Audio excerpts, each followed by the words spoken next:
ஆண்டவருடைய இனிய நாமத்தில் உங்களை சந்திப்பதில் மிக்க மகிழ்ச்சி அடைகின்றேன். நாம் இன்று தியானிக்க எடுத்திருக்கும் தலைப்பு இறைவனின் ஆச்சரியமான செயல்கள். தியான வசனம் யோபு அதிகாரம் 5 வசனம் 9.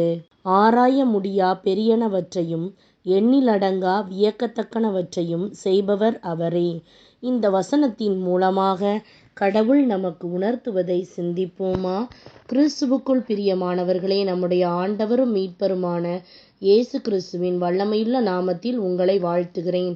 ஆராய்ந்து முடியாத பெரிய காரியங்களையும் எண்ணி முடியாத அதிசயங்களையும் அவர் செய்கின்றார் என்ற இன்றைக்கான வாக்குத்தத்தத்தின்படி இந்த நாளுக்குரிய ஆசீர்வாதத்தை பற்றி தியானிப்போம். விவிலியத்தில் ஒரு வசனத்தில் இறைவன் பல்வேறு நாமங்களால் அழைக்கப்படுகின்றார். அவற்றுள் ஒரு நாமம் அதிசயமானவர். அதிசயமானவர் என்ற நாமத்திற்கேற்ப கடவுள் பெரியவையும் ஆச்சரியமானவையுமான காரியங்களை செய்கின்றார். விவிலியத்தில் மனோவா என்ற மனிதர் குறித்து எழுதியிருக்கின்றது. அவருக்கும் அவர் மனைவிக்கும் குழந்தை இல்லாதிருந்தது. ஆனால் இறைவன் அவர்களோடு பேசி சிம்சோன் என்ற மகனை கொடுத்து அவர்களை ஆசீர்வதித்தார். அவர்கள் இஸ்ரவேலராய் இருந்தார்கள். அவர்களுக்கு அநேக உபத்திரவங்களை கொடுத்து வந்த விரோதிகளான பெலிஸ்தருக்கு எதிராக சிம்சோனை கடவுள் ஆச்சரியமும் வல்லமையுமான விதத்தில் பயன்படுத்தினார். கடவுள் சிம்சோனுக்கு விசேஷித்த கிருபையை கொடுத்திருந்தார். அவர் பெலிஸ்தியர்களை தோற்கடித்து அழித்து இறைவனுக்கென்று பெரிய காரியங்களை செய்தார். இறைவன் சிம்சோனுக்கு உதவிய வண்ணம் உங்களுக்கும் பெரிய காரியங்களை அவரால் செய்யக்கூடும். இறைவனால் செய்யக்கூடாத காரியம் ஒன்றுமில்லை என்று விவிலியத்தில் கூறப்பட்டிருக்கின்றது. ஆகவே விசுவாசமாய் இருங்கள். ஆண்டவரிடமிருந்து ஆச்சரியமான ஆசீர்வாதங்களை எதிர்பாருங்கள். பிரியமானவர்களை, ஒருவராய் பெரிய ஆசீர்வாதங்களை செய்கின்றவரை துதியுங்கள். அவர் கிருபை என்றும் உள்ளது என்று விவிலியத்தில் வாசிக்கின்றோம். ஆம், ஆண்டவர் நம் வாழ்வில் பெரிய அதிசயங்களையும் அற்புதங்களையும் செய்கின்றார். 12 ஆண்டுகள் பெரும்பாடுடன் இருந்த பெண்ணை குறித்து நாம் விவிலியத்தில் வாசிக்கின்றோம். அந்த பெண் தன் சரீரத்தில் எவ்வளவாய் வேதனை அனுபவித்திருப்பாள். அவளது உள்ளம் அதிகமாய் உடைந்திருக்கும். மருத்துவத்திற்கும் அவள் செலவழித்த எல்லா பணமும் வீணாய் போனது. ஆனால் அவள் ஆண்டவரை முழுவதுமாய் நம்பினாள். நான் அவருடைய ஆடையை ஓரத்தை ஆகிலும் தொட்டால் நான் சுகம் பெறுவேன் என்று அவள் தனக்குள்ளாக கூறிக்கொண்டாள். ஆண்டவராகிய இயேசு அவளுடைய விசுவாசத்தை கனம் பண்ணி அவள் வாழ்வில் பெரிய அற்புதத்தை செய்தார். நொடி பொழுதில் அவள் சுகமடைந்தாள். இன்றைக்கும் அதே போன்று நீங்கள், ஆண்டவரே, இவ்வளவு காலமாய் எனக்கு இந்த வியாதி இருக்கின்றது, இந்த நோயை சுமக்க எனக்கு பலன் இல்லை, வைத்தியர்களுக்கு செலவிட இதற்கு மேல் என்னிடம் பணம் இல்லை என்று கூறுகின்றீர்களா?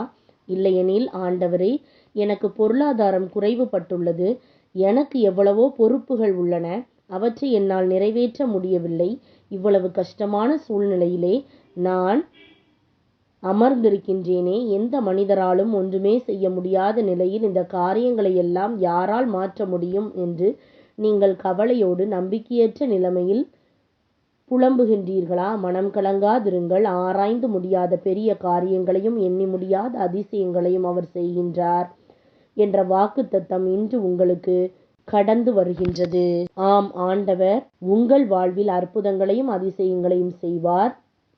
உங்கள் நோய்களிலிருந்து பூரண சுகத்தை தருவார். நீங்கள் விரும்பும் பொருளாதார ஆசீர்வாதத்தை அவர் தருவார். நிச்சயமாக பெரிய அற்புதங்களை உங்களுக்கு செய்வார். சிந்திப்போம், வாழ்வாக்குவோம். நாம் ஜெபிக்கலாமா? அன்பின் ஆண்டவரே, நீர் கொடுத்த அருமையான வாக்குத்தத்தத்திற்காகவும் நீர் செய்யும் எண்ணற்ற அதிசயங்களுக்காகவும் உமக்கு நன்றி செலுத்துகின்றேன். என் வாழ்வில் அற்புதங்களை செய்வதாக நீர் வாக்கு பண்ணியிருக்கின்றீர்.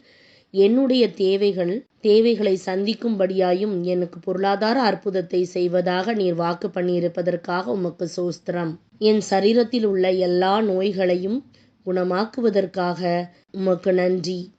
இப்போதும் என் மேல் இரக்கம் கொண்டு என்னை சுகப்படுத்தும். என் வாழ்க்கையை பூரணமாக்கி புதுப்பிக்கும்படியான அற்புதங்களையும் கனப்பொழுதில் உம்மால் செய்யக்கூடும் என்று நான் விசுவசிக்கின்றேன். ஆண்டவரே, உம்முடைய சுகமாக்கும் கரங்களால் என்னை தொட்டு பூரண சுகப்படுத்தும். உம்முடைய நாமத்திற்கு மகிமை கொண்டு வரும்படியாக நான் சாட்சியாக ஜீவிக்க உதவும். நீர் அதிசயமானவர், உம்மால் கூடாத காரியம் ஒன்றுமில்லை. இப்போதும் என் வாழ்வில் நான் உம்முடைய ஆச்சரியமான கிரியைகளைக் கண்டு அனுபவிப்பதற்கு கிருபையாய் எனக்கு உதவி செய்தருளும். என்னை விரோதிக்கிறவர்கள் மேலும் இக்கட்டான சூழல்கள் மேலும் நான் ஜெயம் கொள்ளும்படி உம்முடைய வல்லமையினாலும் ஞானத்தினாலும் என்னை நிரப்பும். தகப்பனே, உம்முடைய பிள்ளைகள் ஆசீர்வதிக்கப்படுவதில் நீர் பிரியமாயிருக்கின்றீர் என்று அறிவேன். வீணான பயங்களையெல்லாம் நீர் என் உள்ளத்திலிருந்து எடுத்து போட்டு இன்று எனக்கு அதிசயங்களை ஒவ்வொரு காரியத்திலும் நடத்தி தரப்போகின்றபடியினால் உமக்கு கோடான கோடி சோஸ்திரம். எப்பக்கத்திலும் என்னை ஆசீர்வதித்து உம்முடைய நாமத்தை மகிமைப்படுத்த வேண்டுமென்று இயேசுவின் நாமத்தில் ஜெபிக்கின்றேன் எங்கள் ஜீவனுள்ள நல்ல பிதாவே, ஆமென். இந்த நாள் ஆச்சரியத்தின் நாளாய் அமைவதாக. Praise the Lord.